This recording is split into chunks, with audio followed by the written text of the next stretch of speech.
future is looking bright for the DeLorean Motor Company and its new home right here in San Antonio. San Antonio City Council members are on track to approve a grant for the now all-electric car company, which should help bring hundreds of high-paying jobs right here to the Alamo City. Our News 4's Joe Galley joins us live from City Council with details on the grant and the next steps for the company. Good afternoon, Joe. Good afternoon, Diana. We're probably just a few moments away from City Council approving this $500,000 grant that's going to go towards the DeLorean Motor Company, which will have its headquarters in Port San Antonio.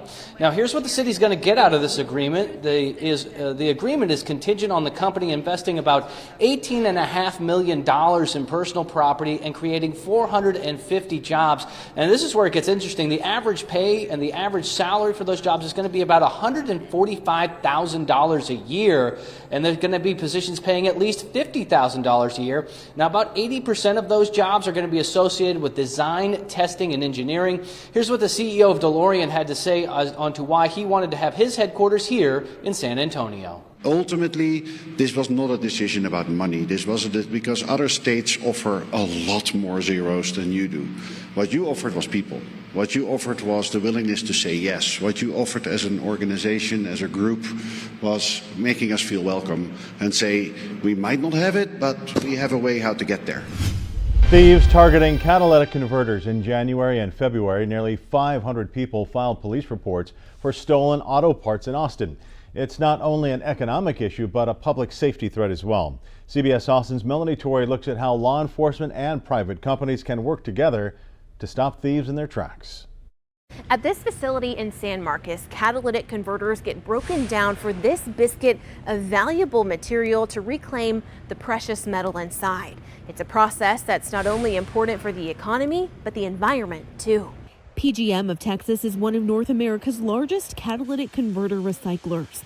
Today, company leaders met with Central Texas law enforcement to discuss new strategies for fighting a nationwide theft problem. It's expensive. This is a national security issue. It's a public safety issue. It's an economic issue. Former Austin Police Chief Art Acevedo says it's time to prioritize an issue that's turning deadly. They're becoming deadly with victims getting shot by these hardcore crooks are out here stealing, and people getting killed or hurt in pursuit so as we're chasing them. So it's a perfect storm, and I think that we're going to have to be more proactive. Last month, Harris County Deputy Darren Almendarez was shot and killed by thieves allegedly stealing the catalytic converter off his personal truck. We owe it to our police officers and our community to come together with a nationwide strategy, and it starts here with PGM and here in Texas.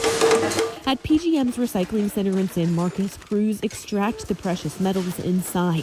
Chief Operating Officer J.R. Willis says it's important that material stays in the United States and is given a second life. These types of metals are, they're mined out of the ground. That process is detrimental to the environment. It's very toxic. It's a very harsh work environment. The harvested metals can be used again in a variety of ways. Cancer treatment, medical devices, computer systems, microchips, and then even back into making new auto catalysts to help clean the air and the emissions out of the vehicles.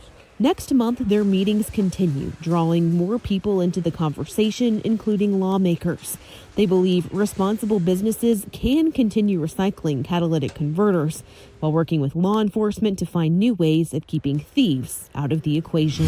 Truck protest at the border having implications here in San Antonio and across the nation. We've learned that the traffic at the Pharr-Reynosa Bridge is moving again. This after days of disruptions by truck drivers, creating a blockade in protest of Governor Abbott's stepped-up inspections on commercial vehicles entering the country. News 4 San Antonio's Jonathan Martinez joining us live with the very latest from the border. Jonathan. Yeah, guys, and it is a much different scene out here tonight. In fact, the last of what we saw as far as the trucks were concerned moving through this inspection site at a pretty good clip. And some of the last of the DPS troopers that we saw out here also leaving. This, of course, a much different scene compared to just a couple of hours ago when traffic in both directions wasn't moving at all.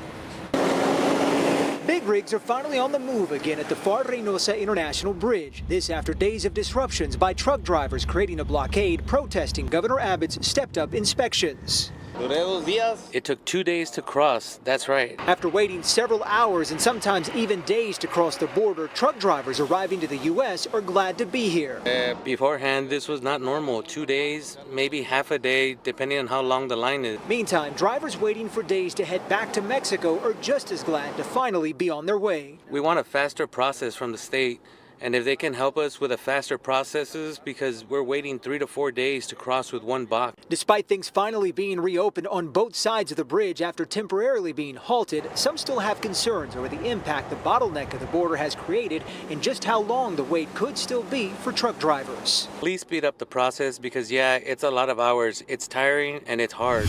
Hundreds of 18-wheelers there waiting at the border. Right now you are looking at the Pharr-Reynosa International Bridge. That's where we find News 4 San Antonio's Jonathan Martinez, who has been in Pharr about 25 minutes outside of McAllen. Jonathan, what are you seeing? You know, Robert, we can tell you a number of truckers have set up a blockade on the other side of the International Bridge, and that, of course, is creating quite the bottleneck and trouble really for both sides of the border. Developing in just the last half hour to an hour, though, we can tell you that some of those trucks are finally able to leave the United States and head back into Mexico. That, of course, just developing. Nevertheless, though, major bottleneck here and long wait times to cross in other places. They, of course, are protesting Governor Greg Abbott's decision to step up inspections that he says are to combat cartels from smuggling drugs or people across the border. As a result, though, truckers have stopped commercial traffic, at least for now, in both directions, and that's leading to long wait times of several hours in some cases at other ports of entry. In fact, as truck drivers reroute to other places or even states, many now have concerns about the possibility of higher prices because of the supply chain disruptions. Some also worry about truckers possibly running out of fuel during the waits and reroutes and produce going to waste. Brokers we spoke with expressing concerns about what's happening and the time it's taking for truck drivers to cross. There's a large consumption of produce and other commodities. There might not be enough to meet the demand. And at the same time, what's going to happen? Prices are going to go up. The price is going to go up for everything. The average time right now went from anywhere between 2 to 4 hours on its busiest day to 12 to 14 plus hours.